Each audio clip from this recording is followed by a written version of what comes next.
ଏ ଘରର ପବନରେ ମୋ ନିଶ୍ୱାସ ଚାଲେ। ଏ ଘରୁ ବାହାରକୁ ଚାଲିକରି ମୁଁ ଅଣନିଶ୍ୱାସୀ ହେଇଯାଏ ଲୋ। ମାଲୋ ମୁଁ ସତ କହୁଛି ଲୋ, ଆମ ଘରେ ପାଣି ଗିଲାସ ପିଇଦେଲେ ମୋ ପେଟ ପୁରିଯାଏ ଲୋ ମା। ବାହାରେ 6 ଅଣ 9 ଭଜା ଦେଖିଲେ ବି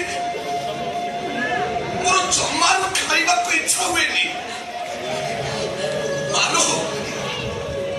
ଆରେ ବଡ ଝିଅଟା ପାଇଁ ମୁଁ କାହିଁକି ଆମ ଘର ଛାଡ଼ିକି ଯିବି? ଏ ଖୁସି ବଡ କିଏ? ମୁଁ କାହିଁକି ଏଇଟା ପାଇଁ ଆମ ଘର ଛାଡ଼ିକି ଯିବି? এই বড় ঝিଅটা ପାଇଁ। এই ଖୁସି 3 ମାସ ହବ ଆମ ଘରକୁ ଆସିଛି। ହେଲେ ମାଲୋ ମୁଁ ପ୍ରାୟ ଘରେ 25 ବର୍ଷ ରହିଲିଣି ଲୋ।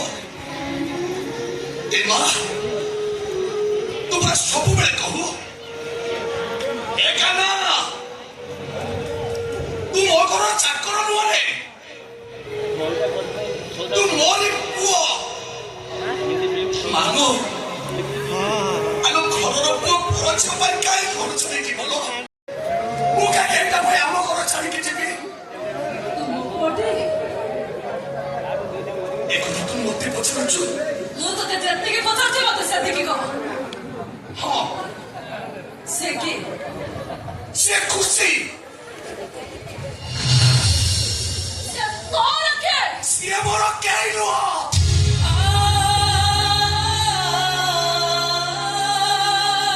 କେହି ନୁହଁ ଏଇଟା ମୋର। ହେଲେ ତୁ ମୋ ମା, ତୁ ମୋର ସବୁ କିଛି ଲୋ। ମାଲୋ ମୁଁ ତତେ ଛାଡ଼ି କୁଆଡ଼େ ଯିବିନି ଲୋ ମା, କୁଆଡ଼େ ଯିବିନି ତତେ ଛାଡ଼ି। ତା ସହିତ ତୋ ସମ୍ପର୍କ କଣ? ମୁଁ ତାକୁ ବାହା ହେଇଛି। ବାସ୍ ସେତେଦିନ ପର୍ଯ୍ୟନ୍ତ ପୁଅ ମାର ହେଇଥାଏ, ଆଉ ଯୋଉଦିନ ପୁଅ ବାହା ହେଇଯାଏ ସେଦିନ ମା ତା ପୁଅକୁ ପରତକାନିରୁ ପିଟେଇ ସ୍ତ୍ରୀର ପରତକାନିରେ ଧରେ। ସେମିତି କହନି ଲୋ। ଖୁସିର ହାତ ଧରିବୁ, ତାକୁ ଏକୁଟିଆ ଛାଡ଼ିଦେଲେ ତମ ପୁରୁଷ ଭଳିଆ ମତେ ଅନ୍ୟାୟ କରେ। ତା ଶଙ୍ଖା ସିନ୍ଦୁରର ମାନ କମି ସେ ଯାହା ବି ହଉ ମୁଁ ତତେ ଛାଡ଼ି ମୋ ବଡ଼ ବାବୁକୁ ଛାଡ଼ି ବଞ୍ଚି ପାରିବିନି ଲୋ ମା। ମୁଁ ତତେ ଛାଡ଼ି କୁଆଡ଼େ ଯିବିନି ଲୋ, କୁଆଡ଼େ ଯିବିନି। ତତେ ଅଳ୍ପ ଯିବାକୁ ହବ। ମୁଁ କହିଲା ଯିବିନି ବୋଲି ମୋର ସ୍ତ୍ରୀ ଦରକାର ନାହିଁ, ସ୍ୱାମୀ ଭଳିଆ କରିବା ବି ଦରକାର ନାହିଁ। ଦରକାର ମୋର କେବଳ ମୋ ମା ଦରକାର। ଆପଣ ଗାର୍ଡେନ ଏ ଘର ବାହାର କରିଦିଅନ୍ତୁନି। ମୋ ସହିତ କେହି ଯିବା ଦରକାର ନାହିଁ ମା, କେହି ବି ଏ ଘର ମୋ ସହିତ ଯିବା ଦରକାର ନାହିଁ। ଗୋଟିଏ ଚାହୁଁନି ନା ମତେ ବଞ୍ଚିବାର ସାହସ ଦବାକୁ, ଧୈର୍ଯ୍ୟ ଦବାକୁ। ଆପଣଙ୍କ ବଂଶର ଭବିଷ୍ୟତ ଯାଉଛି ନା ମା। ଶୁଣିଲ? ଆରେ ଶୁଣିଲ ସେ କଣ କହିଲା? ତା ପେଟରେ ପିଲା ଅଛି। ସେଇ ପିଲାଟା ଯେ ବଂଶର ଭବିଷ୍ୟତରେ କାନ୍ନା। ଯଦି ତାର କିଛି ହେଇଯାଏ ତାହେଲେ ମହାପାତ୍ର ବଂଶଟା ପୋଡ଼ିଯିବ। କୁଆଯିବି ଜାଣି, କୁଆଯିବି ଗଛାଣି। ବଡ଼ ପୁଅଟା ତ ବାହା ହେଲାନି, ସାନ ପୁଅଟା ଘର କୁଆଡ଼େ ଗଲା, କଣ କଲା, ତାର କିଛି ଠିକ୍ ଠିକଣା ବି ନାହିଁ। ଯିବିନି ଲୋ ମା। ଆଉ ତୁ କଣ ଚାହୁଁଛୁ ଏ ମହାପାତ୍ର ଠିଆରେ ଶିଆଳ ରଡ଼ି ଦଉ? ମତେ ଛାଡ଼ିକି ଯିବିନି। ତ ମାର ସାଥ ଦେବାକୁ ଏ ଘରେ କେହି ନ ରହୁ। କୁହନି ମା। ଆରେ ତୁ ପୁରା ମୋ ପୁଅ।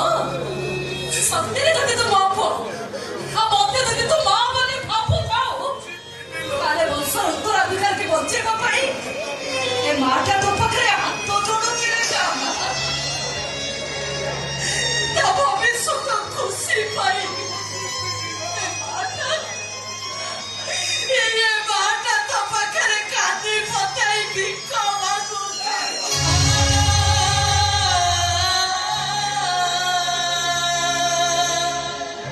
ସେମିତି କହନି ଲୋ ମା। ମୁଁ ତୋ କଥା ମାନିବି।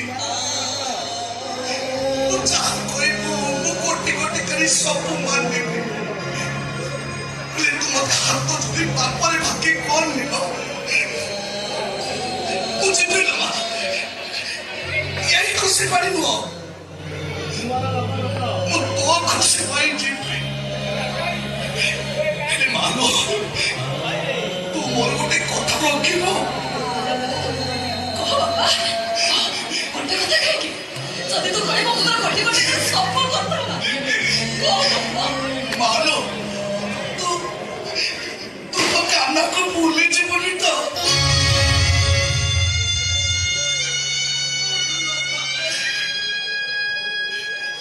ତତେ କଣ ଆଣିଲ ମା ତୁ ମତେ କେବେ ବି ଭୁଲି ଯିବୁନି ଲୋ ଏ ମା ଆଉ ଗୋଟେ କଥା ମନେ ରଖିଥିବୁ ଏକା ଏକା କେବେ ବି ଛାତ ଉପରକୁ ଯିବୁନି 6ଟା ସିঁড়ি ଚଢିଲା ପରେ ତୋ ମୁଣ୍ଡ ବୁଲେଇ ଦବ ତୁ ଖାଲି ପେଟରେ ରହିବୁନି ଲୋ ମା ସକାଳ ଦାନ୍ତ ବସି ସାରି ମନେ କରିକି ସୁଗାର ବଟିକାଟା ଖାଇ ନବୁ ଲୋ ମା